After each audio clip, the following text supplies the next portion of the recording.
Alors oui, c'est l'édition du printemps qui n'a pas pu se faire, comme beaucoup de choses à cette époque à cause de ce Covid. Donc on l'a annulé et puis on s'est dit qu'on allait essayer de le refaire parce qu'on avait une programmation qui était quasiment calée. Et puis on avait de belles choses à présenter, et notamment beaucoup de films sur les Pyrénées cette année.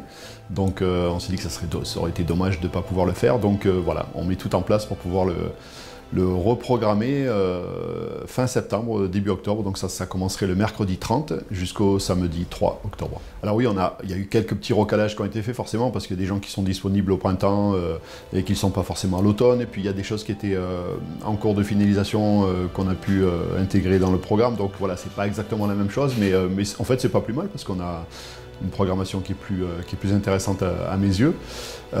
Et après autant de films, oui, on a essayé de maintenir autant de soirées. Donc il y a 4 soirées du mercredi au samedi et 3 avant-soirées du jeudi au samedi soir. Alors le programme, c'est difficile de faire un résumé comme ça en 3 mots, mais comme j'ai dit, il y a beaucoup de films sur les Pyrénées, donc avec des films sur Pascal Blanc, par exemple, qui avait fait la traversée des Alpes, qui était venu le présenter. Là, il a fait une traversée des Pyrénées. Il y a un film de Trek TV sur un trek itinérant dans les Pyrénées-Orientales.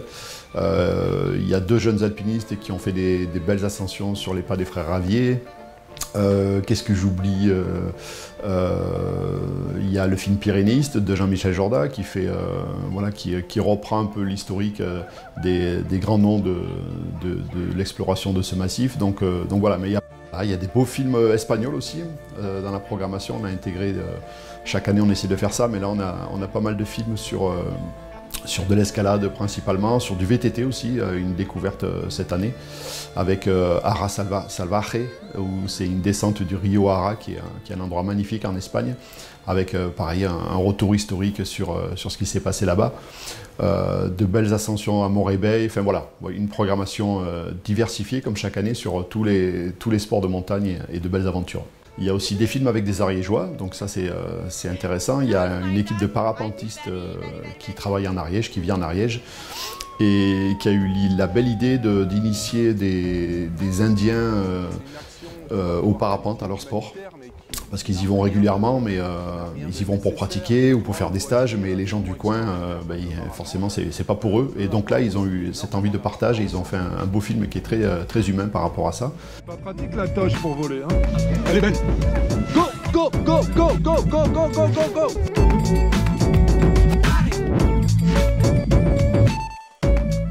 Comme chaque année, il y a des réalisateurs et des sportifs qui sont présents. Alors, c'est compliqué cette année. Notamment, il y a un réalisateur qui vient de La Réunion.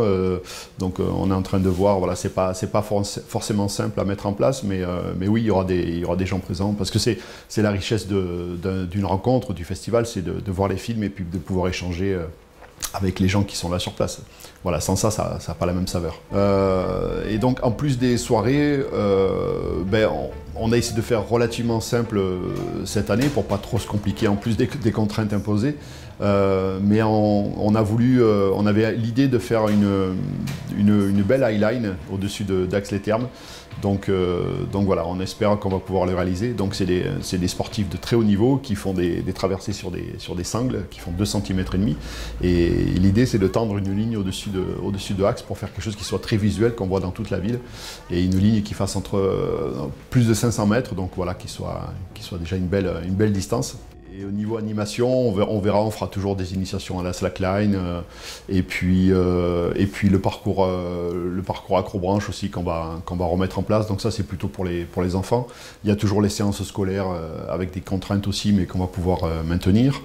Voilà. Et puis après, on a un collègue qui a fait un parcours spéléologique dans un camion. Il a aménagé un camion pour faire un parcours ludique pour des enfants et des adultes aussi. Donc on mettra ça en place devant le casino.